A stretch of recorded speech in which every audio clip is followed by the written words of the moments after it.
Bio 245. This is Vanessa again, and this week we're talking about blood and the circulatory system and blood vessels and all that fun stuff.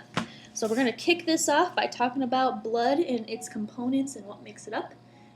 So this is what I have behind me is just the way I approach blood in the first place, just because there's a lot of terms on here to pick through, and a lot of people get a little bit confused. So if I was you, I would see this flow chart, and I would also make one for my own self. Okay? So I can I'll step this way so you can actually see me and you can see all this stuff. So if you follow along your list, it's a little bit out of order on here, but here's how it works out. So first off, if you have whole blood, so if you stuck a needle in me and extracted blood, you'd have a mixture of components. You'd have proteins, cells, fluid, all these different kinds of things. And remember, blood is a connective tissue, right? So connective tissue is going to have that substrate that all the cells live in, and then there's going to be some cells that live in that substrate. So first off, at the top of this chart, we have blood, and that's whole blood, like I said. If you break up your blood into the first two major components, you're going to, in other words, like let's just say you let your blood, put it in a tube, let it sit overnight. You're actually going to get separation. And what you'll see on the top is plasma, and plasma is just the fluid, so the substrate that the cells are living in. And then you're going to have formed elements. So formed elements encompasses not only the cells, but formed proteins and such like that. So plasma is going to be one component, formed elements is going to be the other thing that kind of sinks to the bottom if you put blood inside of a tube. Now let's just say you started picking through your formed elements. You would kind of start to see that there's two categories. You have one category in which we have living cells that have organelles and do things in the body. And the other thing you'd see is, in addition to just proteins floating around the blood, you'd see these things called platelets. And I'm sure you guys have heard platelets before, but platelets are not cellular. They are broken up pieces of protein. They help with clotting the blood and things like this.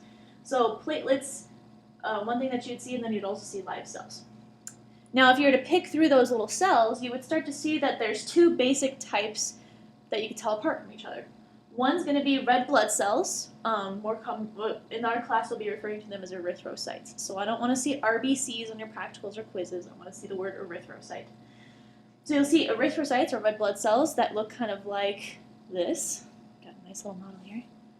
There you go. It's kind of like a red, like an inner tube like that you could swim in. But this is going to be an erythrocyte, or a red blood cell, and there you can see the word on there.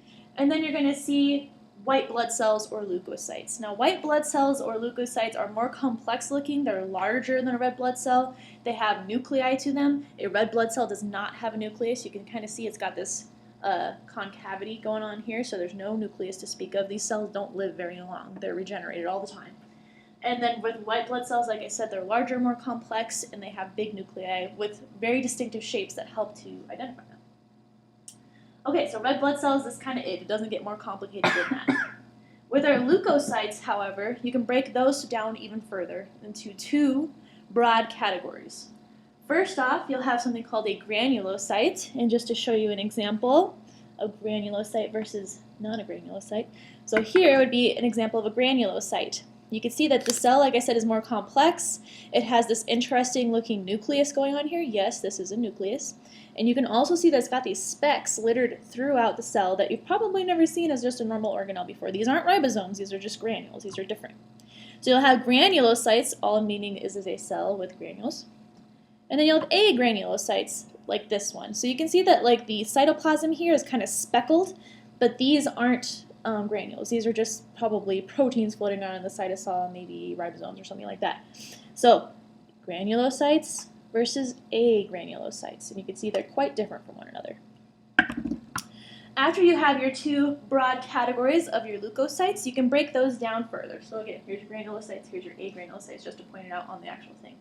So let's talk about granulocytes first, since we read from here to here.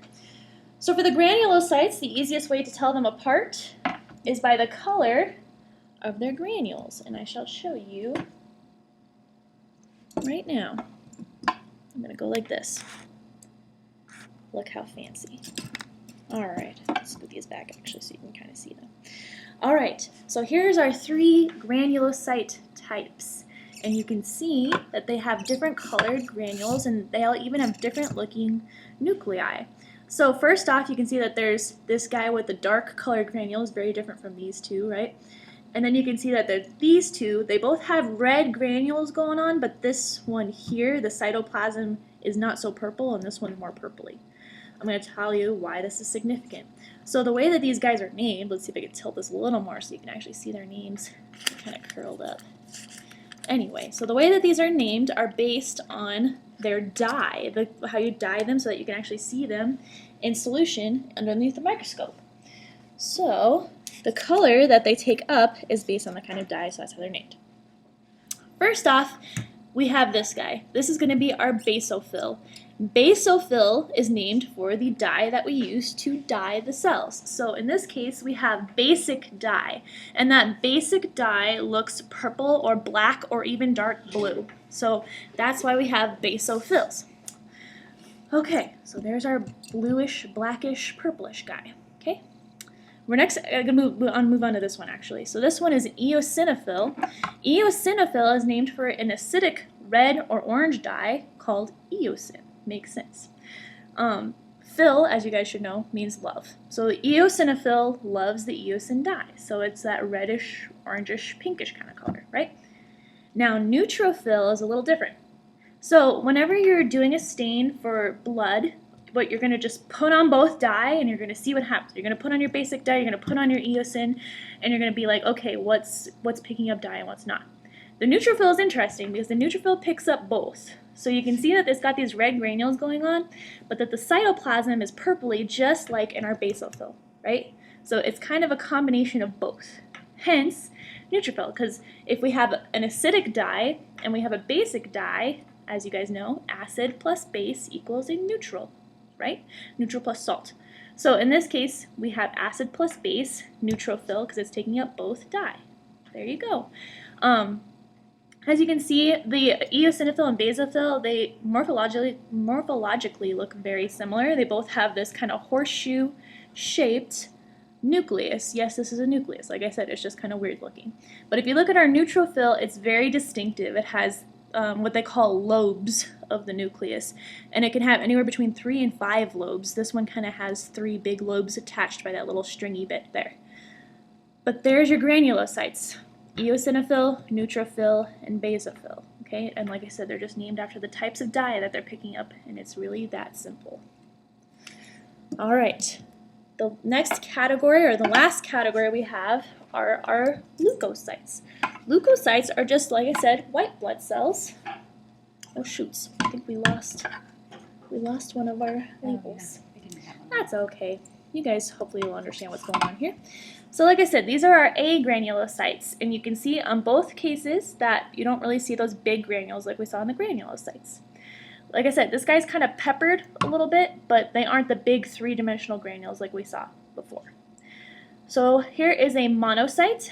Now monocyte, you can see, is much larger. It's the larger of the granulocytes, so I always think like monocyte, mon, like monstrous, monstrously huge. That's what I always did to remember this.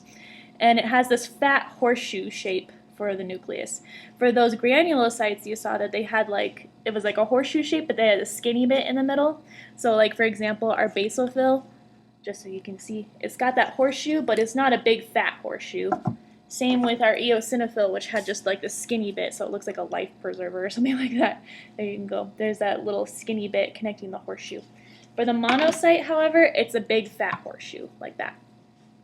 Our other agranulocyte is the lymphocyte. This guy here. You can see that most of the cell is the nucleus inside. This little strip of blue that surrounds it, that's the cytoplasm. So there's not much to it there.